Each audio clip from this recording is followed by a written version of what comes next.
Hi friends, कैसे हैं आप लोग। स्वागत है आपका अपने channel math research centre Aryan sir पर। तो फ्रेंड्स, जैसा कि आपको पता है अभी चल रहा है मैथ में चल रहा है प्रॉफिट एंड लॉस।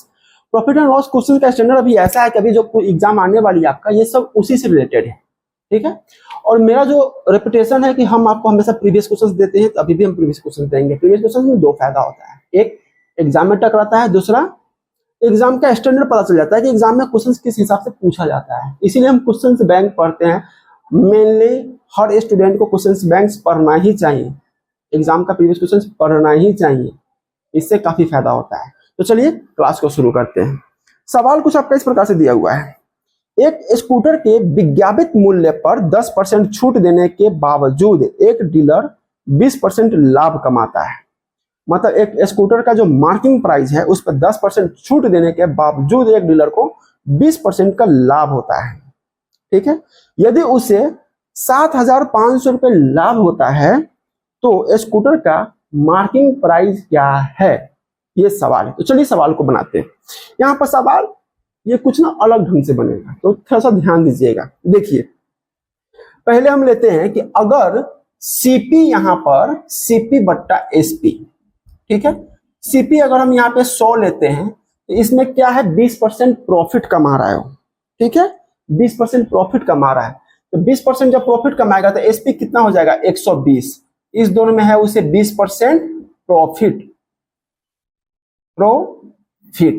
ठीक है, सेकंड केसेस में यहां पे है आपका एमपी मार्किंग प्राइस, बट्टा में आ जाएगा एसपी। एमपी अगर हम 100 लेते हैं, मार्किंग प्राइस अगर हम 100 लेते हैं तो इस पे 10% का डिस्काउंट दिया जा रहा है, तो इसका एसपी कितना हो जाएगा, 90।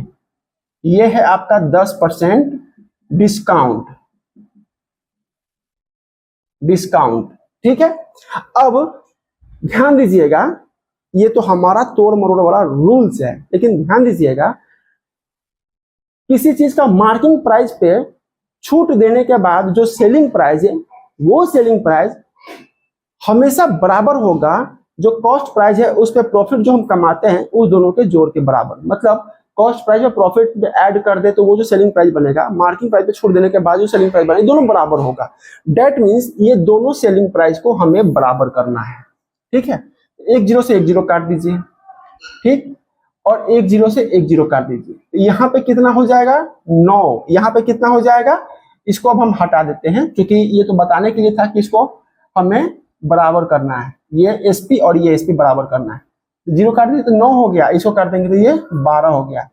अब इसको ना इसको 12 से गुना कर दीजिए, 9 से, ये 9 से इसमें गुना हो जाएगा, ये 12 से इसमें गुना हो जाएगा। इसमें जब हम 12 से गुना करेंगे तो ये हो जाएगा 120। इसमें भी हम 12 से गुना करेंगे तो ये हो जाएगा 12 नंबर 108। इसको भी हम 12 से गुना करेंगे, सॉरी 9 से, तो ये हो जाएगा 90। इसको जब हम 9 से गुना करेंगे तो ये हो जाएगा 108। अब दोनों सेलिंग प्राइस एक दूसरे के बराबर है।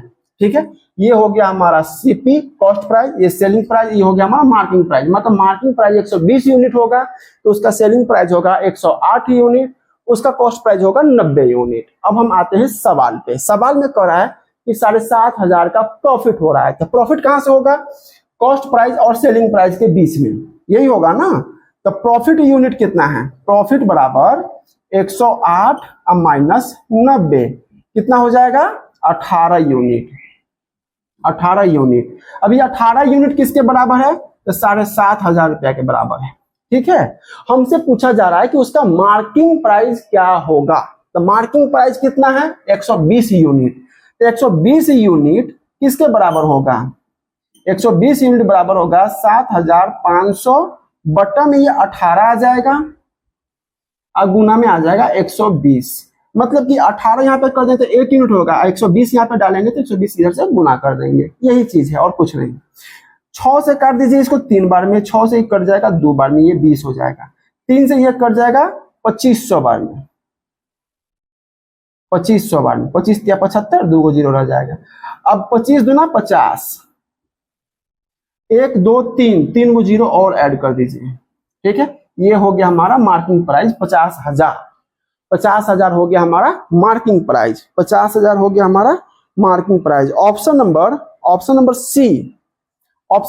सी हमारा एकदम सही आंसर है। ठीक है, सवाल चाहे वो कैसा ही हो, तोड़ मरोड़ उठा पटक लपेट सपेट कुछ भी करे, बनेगा एकदम सिंपल वे में। ठीक है, एक बार देखिए इसको। अगला सवाल देखिएगा, सेम क्वेश्चन है। इसमें कह रहा है एक दुकानदार अंकित मूल्य पर 10% का छूट देने के पश्चात 12% लाभ कमाता है, तो क्रय मूल्य तथा अंकित मूल्य का अनुपात बताइए। ध्यान दीजिएगा, अगर इसमें हम सीपी लेते हैं 100 तो हमारा एसपी क्या होगा, कितना परसेंट वो लाभ कमा रहा है, 12%। कितना परसेंट, 12%। तो ये हमारा क्या हो जाएगा 112, ये हो गया हमारा बंद। इसको काट देंगे तो ये हो जाएगा हमारा 50, ये हो जाएगा हमारा 56। ठीक है, अब नेक्स्ट ये है हमारा एमपी मार्किंग प्राइस। ठीक है, और ये है हमारा SP selling price. Marking price अगर हम लेते हैं 100 तो कितना परसेंट डिस्काउंट दे रहे हैं इस पे हम दे रहे हैं 10%। 10% का छूट दे रहे हैं तो हमारा कितना हो जाएगा 90। ठीक है, अब इसको काट दीजिए 50 अब 45। ठीक है, अब ध्यान दीजिए हमारा एसपी हर हाल में बराबर होना चाहिए, तो इसको हम गुना कर देंगे 56 से, इसको हम गुना कर देंगे 45 से। हमको गुना करना नहीं है, इसको भी हम कर देंगे 45 से, इसको भी हम कर देंगे 56 से। हमको गुना करना नहीं है, ऐसे केसेस में गुना करिएगा नहीं, काट कूट करने में आसानी होगा। तो गुना कर दोगे तो फिर काटने में दिक्कत हो जाएगी। अब सवाल में हमसे पूछा जा रहा है कि क्रय मूल्य तथा अंकित मूल्य का अनुपात क्या होगा। क्रय मूल्य मतलब सीपी और एमपी मार्किंग प्राइस का अनुपात क्या होगा। मार्किंग प्राइस का क्या है 50 गुना में 56। क्रय मूल्य सॉरी एक बार फिर से पढ़ लेते हैं। क्रय मूल्य और अंकित मूल्य, तो क्रय मूल्य क्या है 50 गुना 45, 50 गुना 45, और यहाँ पे है 50 गुना 56। 50 से 50 कट गया, यहाँ पे हो जाएगा 45 इज टू 56। ये हो गया हमारा answer 45 is to 56, 45 is to 56। Option number D हमारा एकदम सही आंसर है। ऑप्शन नंबर डी हमारा एकदम सही आंसर है। वो चाहे कैसा ही हो सवाल पूछे, बनेगा एकदम आसानी से, बस आप कंटिन्यू बने रहिए, सब सीख जाइएगा। ठीक है, एक बार देखिए इसको। क्वेश्चन देखिएगा, अगला क्वेश्चन में क्या कर रहा है, एक व्यापारी अपनी वस्तुओं के अंकित मूल्य पर 15% का छूट देता है। ठीक है, तो उसे वस्तुओं पर कितना प्रतिशत मूल्य बढ़ाकर अंकित करना चाहिए ताकि उसे 19% का लाभ हो। तो लाभ यहाँ 19% है, छूट यहाँ पर 15% है। इसके आगे देखेंगे, पहले इतना याद रखिए। ठीक है, लाभ 19%। तो सीपी बट्टा एसपी, सीपी अगर 100, एसपी कितना हो जाएगा 119। ठीक है, क्योंकि लाभ यहाँ पर 19% है। थोड़ा सा और स्पेस रखते हैं जो कि गुना उना करने में दिक्कत नहीं होगा। यहाँ पर है एमपी, यहाँ पे है एसपी। अब एमपी हम लेंगे 100, एसपी कितना हो जाएगा, 15% का डिस्काउंट है इस पे 85। ठीक है, अब ध्यान दीजिएगा, आप करना क्या है, इसको ये कटेगा, ये नहीं कटेगा, ये कटेगा, ये नहीं कटेगा। ठीक है, इसका दो तरीका है बनाने का।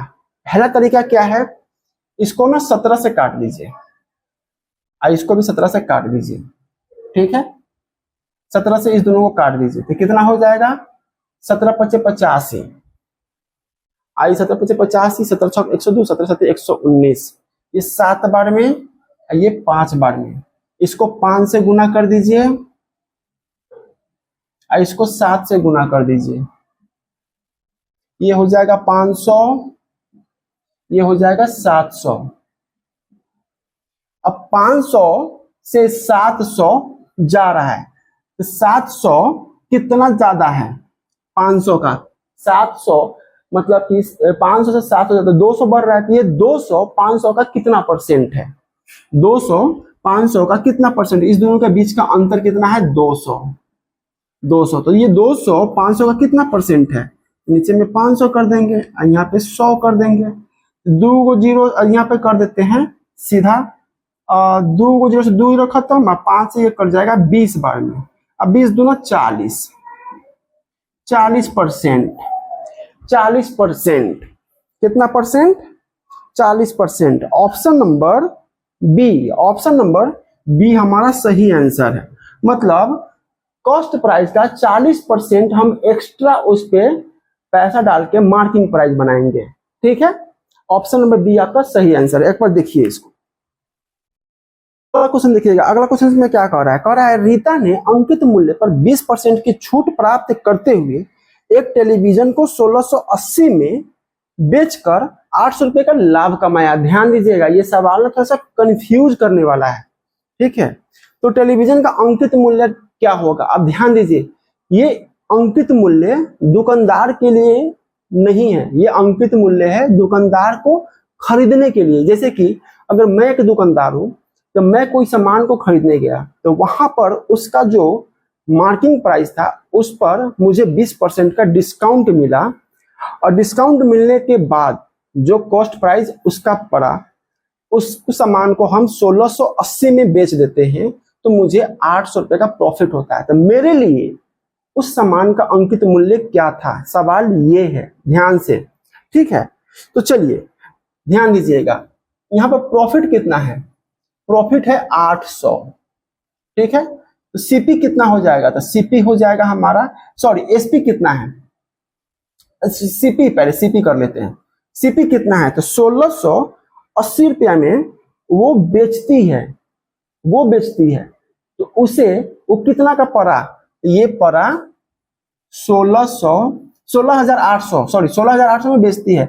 800 रुपया माइनस कर दीजिए, ये कितना हो गया? 16,000। ठीक है, 16,000 का उसको पड़ा था वो सामान, तब वो 16,800 में बेची, तो 800 का उसको प्रॉफिट हुआ था।